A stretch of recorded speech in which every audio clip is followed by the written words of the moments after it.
समीर के सामने इस बार परी और छोटे बच्चे एक बड़ा चैलेंज रखने वाले हैं।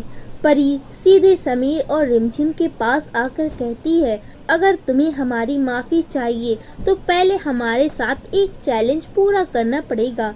ये सुनते ही सब हैरान रह जाते हैं। परी आगे बोलती है, अगर तुम इस चैलेंज में जीत गए तो हम तुम्हें माफ़ कर देंगे, लेकिन अगर हार गए तो तुम्हारे और रिमझिम के बीच हमेशा के लिए दुश्मनी हो जाएगी। तुम दोनों अलग अलग रहोगे। ये सुनते ही छोटे बच्चे के भी होश उड़ जाते हैं, क्योंकि उसे बिल्कुल उम्मीद नहीं थी कि परी इतनी बड़ी बात बोल देगी। उधर रिमझिम गुस्से और हैरानी में तुरंत परी को कहती है, तुम क्या बोल रही हो? तुम पागल हो गई हो क्या परी? उसकी आवाज़ में डर साफ दिखाई देता है, क्योंकि वो समीर से दूर होने की बात सोच भी नहीं सकती। लेकिन समीर अब बच्चों के इस बात को बहुत गंभीरता से लेने लगता है। उसे समझ आ जाता है कि अगर उसे रिमझिम और बच्चों का भरोसा जीतना है तो ये चैलेंज हर हाल में पूरा करना पड़ेगा। रिमझिम की आंखों में आंसू आ जाते हैं। दादी सा का गुस्सा 7वें आसमान पर है और पूरे महल में सन्नाटा छा जाता है।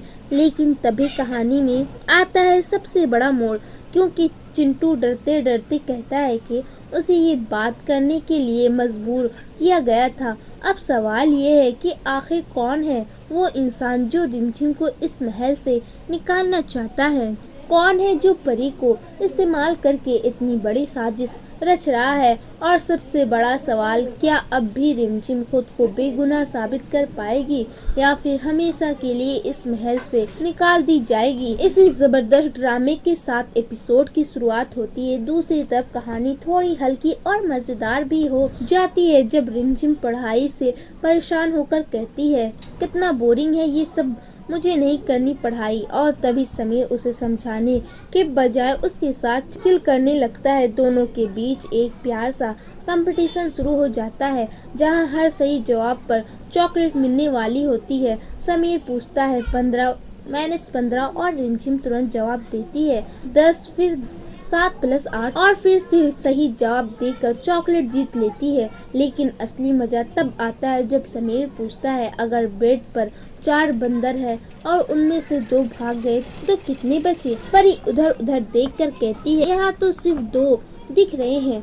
और दोनों हंसने लगते हैं। इसी छोटी छोटी नोक-झोंक में दोनों की बॉन्डिंग और भी ज्यादा मजबूत होती दिखाई देती है। लेकिन महल के अंदर हर कोई इस बढ़ती नजदीकियां से खुश नहीं है। मोहिनी और जीजी सबको रिमझिम पर बिल्कुल भरोसा नहीं है। उन्हें लगता है कि रिमझिम सिर्फ मासूम बनने का नाटक कर रही है।